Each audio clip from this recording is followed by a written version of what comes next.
Welcome dear student. आज हम पढ़ेंगे कक्षा 9 के गणित विषय के महत्वपूर्ण प्रश्नावली 3, 4 और 5 के। जो सबसे पहले आता है प्रश्नावली 3 को, इसमें क्या क्या मोस्ट इम्पोर्टेंट रहता है अपने लिए पेपर के लिए। तो इसमें से सबसे पहले पूछा जाता है वो प्रश्न है कि भुज और कोटि की डेफिनेशन, कि भुज और कोटि किसे कहते हैं, उनकी परिभाषा होता है। तो भुज किसे कहते हैं? किसी बिंदु का एक्स अक्ष से एक संबंधित निर्देशांक, किसी बिंदु का एक्स अक्ष से संबंधित निर्देशांक या उसका पहला निर्देशांक क्या कहलाता है? भुज कहलाता है। दूसरा इसमें पूछा जाए कोटि किसे कहते हैं, तो किसी बिंदु का वाई एक्स के संबंधित निर्देशांक या उसका दूसरा निर्देशांक क्या कहलाता है? कोटि कहलाता है। जैसे एग्जाम्पल लिया अपन ने, ये अपने पास कोई निर्देशांक दे रखे 2,3, हम इसमें पहले निकालेंगे भुज। भुज हमने क्या बोला कि एक्स अक्ष का निर्देशांक और या फिर पहला निर्देशांक, या तो एक्स अक्ष का निर्देशांक हो या पहला। तो हम जानते हैं कि ये वाला एक्स अक्ष का निर्देशांक हो तो ये वाई एक्स का, तो ये एक्स अक्ष का निर्देशांक है और पहला निर्देशांक है। तो एक्स की वैल्यू क्या 2, तो अपने लिए भुज क्या हो गया यहाँ पे 2। फिर कोटि, कोटि में क्या बोला, या तो वाई एक्स का निर्देशांक या उसका क्या हो दूसरा निर्देशांक। तो वाई एक्स का निर्देशांक क्या है यहाँ पे 3, तो कोटि की वैल्यू क्या हो गई अपने पास 3। आगे समझ में? ठीक है। फिर आगे देखो, तो ये प्रश्न नंबर 2 है जिसमें आपको एक डायग्राम दे देगा। ये है शायद प्रश्नावली 3.2 का अपने पास। ये डायग्राम देकर इनमें जो बिंदु दिए गए हैं उनके निर्देशांक पूछेगा।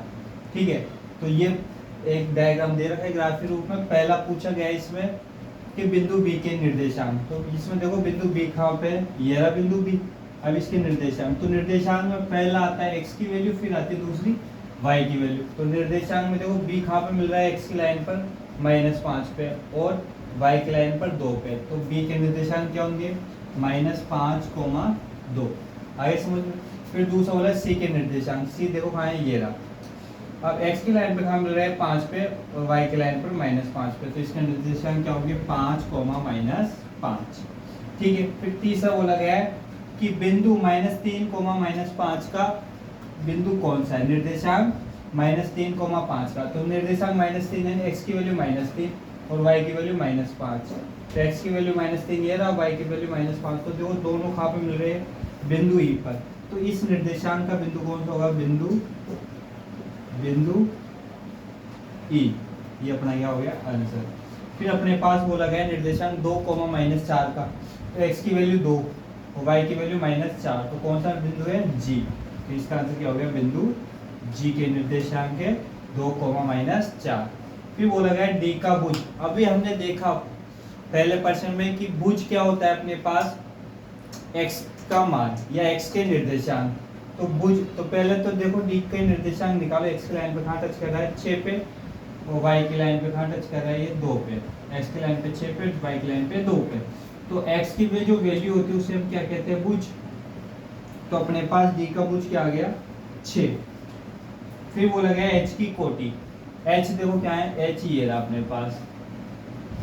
h x की लाइन पर तो कहाँ टच हो रहा है, -3 पर। वो y की लाइन, x की लाइन पर -5 पर, y की लाइन पर -3 पर। अब इसका में क्या पूछा है, कोटि। कोटि क्या होता है, जो y के निर्देशांक से क्या हो संबंधित। तो यानी कि यहाँ पे क्या हो जाएगा -3। ये अपना क्या होगा इसका आंसर। फिर इसमें आगे 2 प्रश्न और भी पूछा गया था कि बिंदु m के निर्देशांक। तो हमेशा ध्यान रखना x अक्ष पर y की वैल्यू 0 होती है और y अक्ष पर x की वैल्यू 0 होती है। तो यहाँ पे बिंदु m के निर्देशांक पूछे, तो बिंदु m ये रहा है यहाँ पे। लेकिन x की वैल्यू तो अपने पास क्या आ गई, -3। ठीक है, और y की वैल्यू क्या होगी 0। उसी प्रकार एक प्रश्न और था इसमें कि बिंदु L के निर्देशांक। तो बिंदु L जो का है ये रहा। बिंदु L y की लाइन पे कहाँ पे टच कर रहा है, 5 पे। तो y की वैल्यू तो 5 हो गई और x की वैल्यू क्या हो जाएगी 0। ये अपना क्या हो गया प्रश्न नंबर 2 कंप्लीट। आगे देखो, फिर देखिए, फिर अपने पास तीसरा प्रश्न है जो कि प्रश्नावली 4 का है। उसमें बोला गया है कि निम्नलिखित समीकरणों को रेखिक समीकरण से तुलना करके a, b और c के मान ज्ञात करो। अपने पास 2 प्रश्न लिए गए। सबसे पहले आपको पता होना चाहिए कि रेखिक समीकरण क्या होता है। तो अपना रेखिक समीकरण क्या होता है, ax plus B Y plus C बराबर 0। ये है अपना रेखिक समीकरण। अब इस समीकरण से अपन तुलना करके इनकी वैल्यू ज्ञात करेंगे, ए बी और सी की। सबसे पहले देखो यहाँ पे बराबर में क्या आ रहा है, 0, तो यहाँ पे बराबर में 0 लाना पड़ेगा अपन को। ये यहाँ प्लस में इधर जाएगा तो माइनस में, बराबर में क्या आ गया 0। यहाँ तो कोई दिक्कत। अब ये देखो x का गुणांक क्या है a, और यहाँ x का गुणांक क्या है 2, तो a की वैल्यू क्या होगी 2। फिर यहाँ देखो y के गुणांक क्या है b, और यहाँ y के गुणांक कितना है 3, तो b की वैल्यू कितनी हो गई 3। फिर c, यहाँ पे c अचर राशि, और यहाँ पे c देखो ये अचर राशि माइनस की 9.35। संख्या की संख्या लिखी, यहाँ प्लस था जबकि यहाँ क्या था माइनस, इसलिए अपन को चिन्ह भी माइनस लगाना पड़ेगा। आ गया समझ में। फिर प्रश्न नंबर 2 है,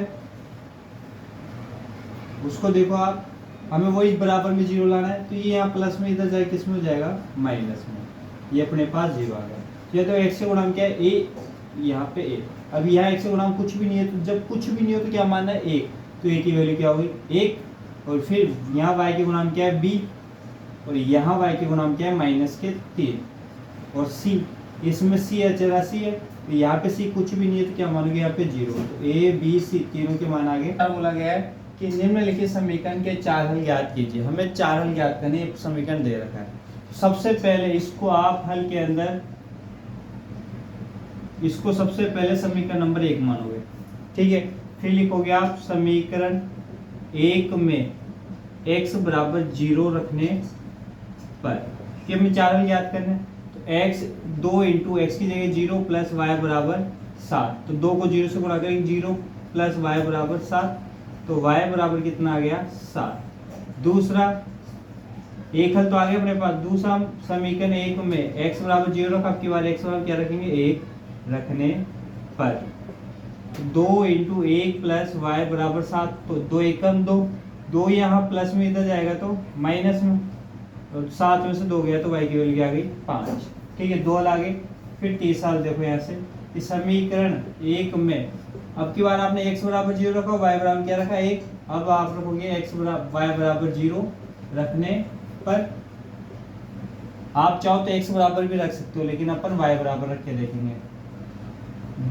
2x प्लस वाई की जगह 0 बराबर 7, तो 2x बराबर क्या आ गया 7। 2 यहाँ गुणा में तो इधर जाएगा तो भाग में, 7 का पूरा भाग नहीं जा रहा तो यहीं पर छोड़ना है आपको, ठीक है। फिर समीकरण 1 में y बराबर कितना रखने पर 1 रखने पर 2x प्लस 1 बराबर 7, 7 यहाँ प्लस में 1 यहाँ प्लस में इधर जाएगा तो माइनस में, 7 में से 1 गया तो 6, 2 यहाँ गुणा में तो इधर आ गया तो भाग में, और 6 में 2 का भाग दिया तो कितना आ गया 3। ये अपने पास कितने हो गए 4, 1 2 3 4, ये अपना क्या हो गया आंसर, ठीक है। आगे देखो फिर बोला गया है कि निम्नलिखित समीकरण के 4 हल ज्ञात कीजिए। हमें 4 हल ज्ञात करने, एक समीकरण दे रखा है। सबसे पहले इसको आप हल के अंदर, इसको सबसे पहले समीकरण नंबर 1 मानोगे, ठीक है। फिर लिखोगे आप समीकरण 1 में x बराबर 0 रखने पर, कि हमें 4 हल ज्ञात करने, तो x 2 इंटू एक्स की जगह 0 प्लस वाई बराबर 7, तो 2 को 0 से गुणा करेंगे 0 प्लस वाई बराबर 7, तो y बराबर कितना आ गया 7। दूसरा एक हल तो आ गया अपने पास। दूसरा समीकरण 1 में x बराबर 0 रखा, आपकी बार x बराबर क्या रखेंगे 1 रखने पर 2 इंटू 1 प्लस वाई बराबर 7, तो 2 एकम 2, 2 यहाँ प्लस में इधर जाएगा तो माइनस में, और 7 में से 2 गया तो y की वैल्यू क्या आ गई 5, ठीक है। 2 आ गए। फिर तीसरा देखो यहाँ से, इस समीकरण 1 में अब की बार आपने x बराबर 0 रखा, y बराबर क्या रखा 1। अब आप रखोगे y बराबर 0 रखने पर, आप चाहो तो x बराबर भी रख सकते हो, लेकिन अपन y बराबर रख के देखेंगे।